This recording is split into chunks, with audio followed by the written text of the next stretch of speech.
It's now 3 months since Hurricane Michael slammed into the Florida Panhandle. The recovery in some neighborhoods is just beginning. As you drive through neighborhoods, it's really debris pile after debris pile. You can clearly see a lot of people are still in a desperate situation here. No one has enough reserves to deal with getting carpet bombed. Picked up by debris trucks that are running around the clock, and some of them, like this one, even as tall as the houses it sits in front of. Several people in Lynn Haven, in fact, are having to live in campers. And just to put this in perspective for you guys, those are the lucky ones, because there's several people who still cannot live in their homes and they can't afford campers. Today we have 70 houses on backlogs. I'm redoing school cafeteria roofs. Over 100 trucks daily are picking up debris and taking them to 5 different dumping sites. We've been to several places on this trip along the Panhandle. Mexico Beach is by far the worst. You look around, you find items like Christmas lights that weren't touched since October, obviously not used during the holidays, and other items it's almost like they've stood still since October. Now, some people are really just in panic mode right now, just trying to figure out what is the next move that they need to make. Well, we're taking you back to the beach live at 5 as we follow the recovery from Hurricane Michael in the Florida Panhandle. Some homeowners still living in tents and campers trying to put their lives back together. Hannah Ward seen at 4 is firsthand live at 5 from one of the hardest hit areas in Mexico Beach. We've been to several places on this trip along the Panhandle. Mexico Beach is by far the worst. You look around, you find items like Christmas lights that weren't touched since October, obviously not used during the holidays, and other items it's almost like they've stood still since October. Now, looking at this much damage, and it's everywhere. Seems like Hurricane Michael just happened yesterday, but there is just so much destruction. Earlier we were in Lynn Haven, and while those homes are repairable, like you see several of these in Mexico Beach are not, but those homes in Lynn Haven were. We spoke with one man. He says even though it's repairable, it's going to take weeks, if not months, if not years to repair his home. It's really bad. It's just... The last few months have been a whirlwind for Andrew Winowski. Came home the first day after the storm and I see the house, how destroyed it is. A sight he will never forget. And since that moment, he's been trying to rebuild. I need to remove all the drywall, carpet. He can't afford to hire someone, so he's having to do a lot of this work himself. That was really bad. We can live in a house, it's no way. Forcing him and his family into their camper. Little kitchen. And they'll be there until the house is finished, which he hopes will only take 2 years. Which is very hard to live. It was before living in a house where there is like 2,100 square foot. Now we live in, I don't know, maybe 400 square foot.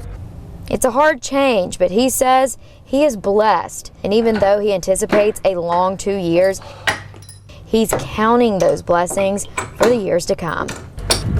I just want to say thanks God we are alive. 3 months since Hurricane Michael came ashore. Our Hannah Ward is there right now seeing this for herself there in Mexico Beach. Hannah, you've already brought us heartbreaking stories today, and I know you've got more. Absolutely. This has been one of the most heartbreaking places we've been this entire trip. We're at Mexico Beach right now, and you can see this entire area right here. It used to be 7 beach homes, 7 places where families made valuable memories. Some of those families even back here today, sifting through all of this rubble that they said was once 3 stories high. Thankfully now a lot of it's been cleaned up. She says, if you can believe it or not, this area looks much better than the day after the hurricane when she came. I told her this is my first time here, and for her to say it looks a lot better was kind of mind-boggling. But they found several sentimental things, you know, something as small as a cheese knife that someone special gave them in their family. Thankfully they were able to recover some small things but valuable things.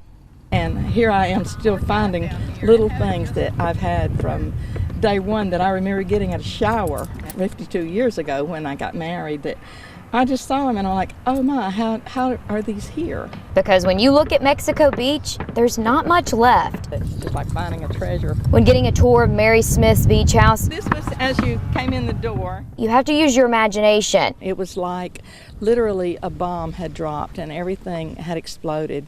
Because only the floors are left. Those are not mine. See, that's just it. I don't know whose these are. We've had this house for about 25 years. I have so many memories of raising our children, time that we spent down here. One of the saddest things is that my husband has passed away about a year ago, and in losing this, I felt like I lost so much more of him again that it's just heartbreaking. They spent a lot of time here and plan to retire. It was just a happy place. It was our happy place. If you could call it paradise on earth, it was for us. Sheetrock, fencing, you name it, wood fences all over the area here in front of people's houses waiting to be picked up. Now crews tell me that they pick up truckloads, multiple truckloads a day of debris just like this. Shane Darty heads up the debris cleanup, and he actually worked in Tuscaloosa when the April 27th tornado hit. Just to give you an idea of how much damage they're cleaning up, Darty says crews cleaned up 2.1 million cubic yards of debris in Tuscaloosa. He says here they expect to collect a total of 9 million throughout the county. Darty says their crews are working around the clock and have been since the storm hit. I slept on my office floor for the first week and a half, maybe. I lived in that office. So, I mean, it was from 4 o'clock in the morning to sometimes 10 or 11 o'clock at night, nonstop. Over 100 trucks daily are picking up debris and taking them to 5 different dumping sites here in the town. Now, they have areas that keeps the flow going faster. Trucks are able to get in and get out faster, but as you can see, still a lot of cleanup to take place here. We're live in Panama City. Hannah Ward, WBRC Fox 6 News, on your side. Roasting the perfect marshmallow is tough. They are so sticky. Hurricane Michael victims are still in a sticky situation and doing all they can to savor the good times. Crazy. It doesn't even feel like 3 months have passed. It still feels like October. It was kind of hard to get into the spirit for the holidays and stuff. When it comes to handling a disaster, it does not take long to get burnt out. You want to eat it? No! I'm not eating it like that.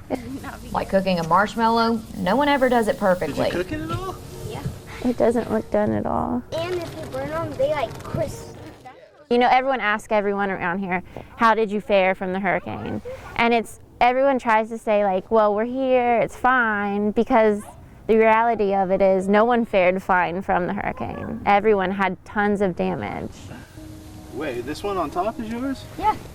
With 90% of the trees down in Panama City, it's easy to find firewood, but can be hard to find your way around. You feel silly because you're driving in your neighborhood you lived in for 10 years and you're getting lost going to your own house because the oak tree that was always there at your turn isn't there anymore. So you just pass through streets all the time. Rebecca Mulersky doesn't know when they'll be able to be back in their home. Careful, it's hot. But when you're burnt out and you still make the best of the situation, Can I have a crackle? that's what really counts. And then we figured out our home. Yeah. We did. And this is our home now. That's right. This is where we figured out. That's what we figured out. We got it all figured out. Have it on my phone.